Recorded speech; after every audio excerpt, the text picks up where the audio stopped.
Welcome to the Empire Builders Podcast, teaching business owners the not-so-secret techniques that took famous businesses from mom and pop to major brands. Stephen Semple is a marketing consultant, story collector, and storyteller. I'm Stephen's sidekick and business partner, Dave Young. Before we get into today's episode, a word from our sponsor, which is, well, it's us. But we're highlighting ads we've written and produced for our clients. So here's one of those. I'm Sir Richard Poshingham from Poshingham's Extra Fine Jewelry. Hi, Sir Richard. Hello, Mark Tapper. How are things in the mall? No need to be vulgar. Love the people we meet there. Not exactly the sort we want to attract. What do you mean? Oh, you know, more refined. You know, Kelly is one of our bridal experts at Tapper's Jewelry, and she always says, I can't wait. If you can't help a guest who's come for the most affordable item in the store, then you'll never be able to help someone who wants the most expensive piece in the store. But upscale customers deserve to be treated better. No, everyone deserves to be treated better. Well, agree to disagree. See you later, Sir Richard. I like you, Mark. You're the right kind of people. Just don't get it, do you? Tappers, tell us your story. At Tapper's Jewelry, we want to hear your story. Everybody has one, and we'll help make yours legendary. Well, here on the Empire Builders Podcast, we share stories about all kinds of businesses. And, I grew up in Nebraska. And so when Steve said we're going to talk about DeBeers, I figured Bud Light, Coors Light, but he's Canadian. So maybe it's Labatt's Blue. We drank some of that in college. But turns out we're not even talking about beer when we talk about DeBeers. No, not those DeBeers. No, this is the Diamond DeBeers. This is the Diamond DeBeers. Yeah. It's a really interesting story because they really invented the idea of diamonds for engagement. You know, we forget that there was a time when diamond rings were not the standard for engagement. In the late 1920s, only 10% of engagement rings were diamonds. Only 10%, where today it's 80. And they were the ones that really drove that. And DeBeers has got a really interesting playbook. I'll lay out the 6 things in their playbook, and we're going to study some, because one is control supply. And they had an interesting way that they controlled supply. And the reason why they wanted to control supply is if you grow demand, you get most of that demand. And they also believed in limiting distribution. Now, the supply control and the distribution, that's since been shattered. But the whole idea is to create scarcity. And there's an interesting thing to that. But the big thing is what they wanted to do was also create demand. So they were, facing a similar challenge to another podcast we did, which was Michelin, where I need to create more demand for my product. But what they also wanted to do was link spending to success. And they wanted to define the value and use price as a marketing strategy. So here's what they did. Most businesses, when it comes to using price as a marketing strategy, what we find is most is lower price, right? Right. Not DeBeers. We'll get to that a little bit later. So before World War II, there was the Depression, and DeBeers was starting to sell diamonds, and they had this real fear of risk of people selling their diamonds. And they wanted people to keep their diamonds because they didn't want to have a flood of diamonds onto the marketplace. So their first advertising campaign was really developed around this idea of encouraging people to keep their diamonds. So it really wasn't about initially selling them more diamonds. It was about keeping their diamonds. Remember? Limit supply. So they hired an ad agency, N.W. Ayer and Sons. And one of the people there, Mary Frances Garrity, in 1948, coined the term, a diamond is forever. Okay. 1948. So that's where that started. So there's this halo effect, right? When you attach your product to other things that are really famous or valuable. If I take something that's valuable and I put something next to it that's valuable, it's perceived to be valuable, right? Mm-hmm. Well, what they did is they ran magazine ads with paintings by famous artists. Okay. Right. So those diamonds are also a work of art, and diamonds are also valuable. And these were like famous artists like Picasso. And we'll have some examples of those in the show notes. But it's also really funny when we go back, just to give you, and they were one of the first to do product placement in a movie. In 1939, Gone with the Wind, what does Scarlett O'Hara ask for from Red? I want a big old diamond, big enough to choke a horse, right? And at that time, remember, only 10% of engagement rings were diamonds. That was product placement.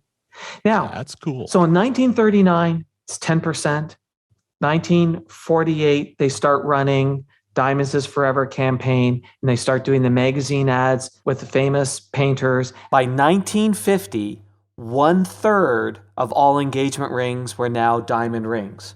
By the 1990s, this number became 80%. So this huge growth. Here's where it gets really interesting.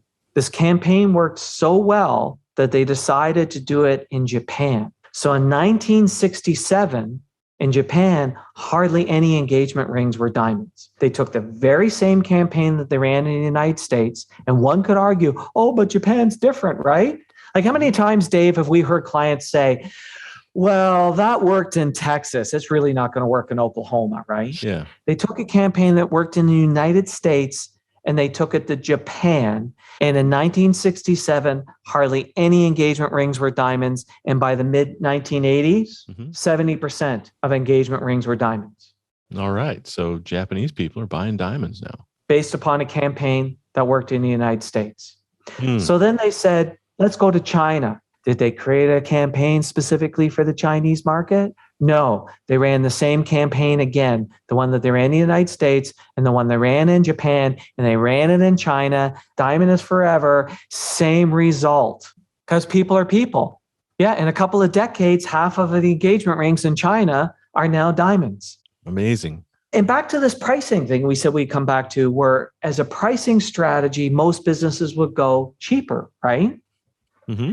Well, there's 3 classes of goods. Economists talk about that. There's elastic goods, inelastic goods. And so elastic demand means I lower the price, demand goes up. Inelastic means I change the price and demand doesn't change.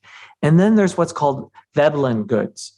You can look this up. Economists talk about that. And it is ones where you increase the price, you actually increase the demand. There are actually products and services out there that when you increase the price, you increase demand.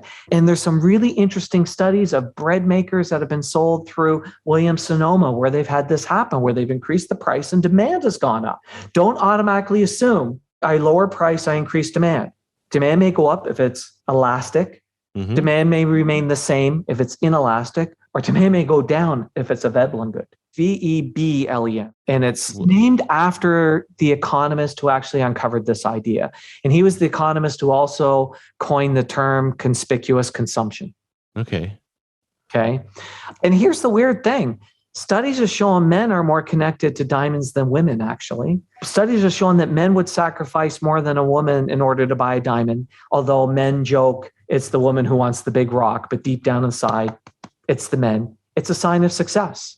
Yeah. And women care less about this than men. It would be easy, if you did focus groups on this, it would be easy to come to the conclusion, if you listen to the women, that none of this is important, but it's also why they linked it to salary. Yeah. In a society where none of us want to talk about how much we make. Right. We have these things that show how much we make.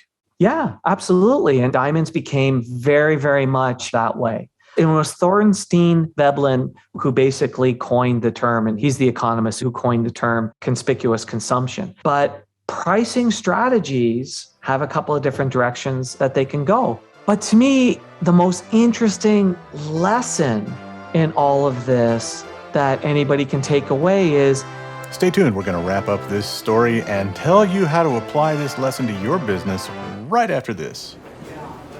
How's business? Good.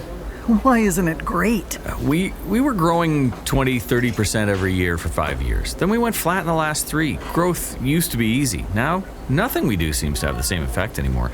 If you're not growing, you're dying, and I can't stand to think we've hit the top and are coming back down. So you build a hell of a castle and you're worried. Maybe it's time to build an empire. Huh? What you got here won't get you to where you want to go. You need a fresh perspective. There's these guys that are looking for business owners just like you. Smart, customer-focused, but with flat sales. What do they do?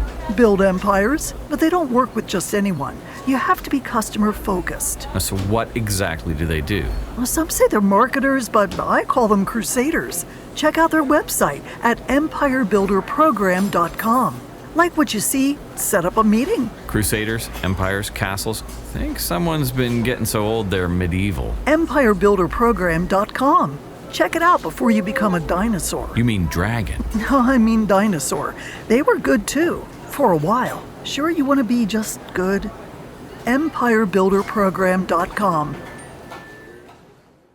Let's pick up our story where we left off, and trust me, you haven't missed a thing. But to me, the most interesting lesson in all of this that anybody can take away is it would be really easy to say that worked in the United States, it won't work in Japan. Well, it worked in Japan. Yeah. That worked in the United States and Japan, won't work in China because China's got all this other stuff. Well, it worked in China.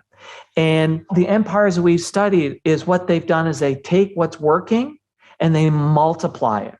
Right? Yeah. Starbucks got their idea from Italy, and everybody said, well, that worked in Italy, won't work in the United States. Worked in the United States, and then they multiplied it, right? Go outside of your area, see what others are doing. And with globalization, this is becoming easier to see, but don't go, oh, that worked there, that won't work here. Yeah. And then also, as you're expanding your business, if you want to grow, the best way to expand is take what's working in your town and move it down to the next town. I've had clients where we know that we've grown them to the point where they're the dominant retailer or service provider in their town, and they're like struggling with that. They're telling us, how are we going to get more people? It's like, well, you're already at 40% of the market share and you can't really grow it past that. So yeah, you got to go to a new town. And it's even a safer thing to do than to open a new business, because anytime you open a new business or do the death kill or line extension, you run all of these risks. And don't get caught in this, well, that worked in Texas, won't work in Oklahoma. No, it'll work in Oklahoma. So that's the path to building an empire, is find what works and repeat it. Yeah. Great lesson. And I think next time you and I, we've been recording these, over Zoom because of a pandemic, et cetera, et cetera. And next time we get together, we need to have DeBeers. Yeah, a couple DeBeers. Cold DeBeers. All right. Thanks, David. Thank you. Thanks for listening to the podcast. Please share us, subscribe on your favorite podcast app, and leave us a big, fat, juicy 5-star rating and review at Apple Podcasts. And if you'd like to schedule your own 90-minute empire building session, you can do it at empirebuildingprogram.com.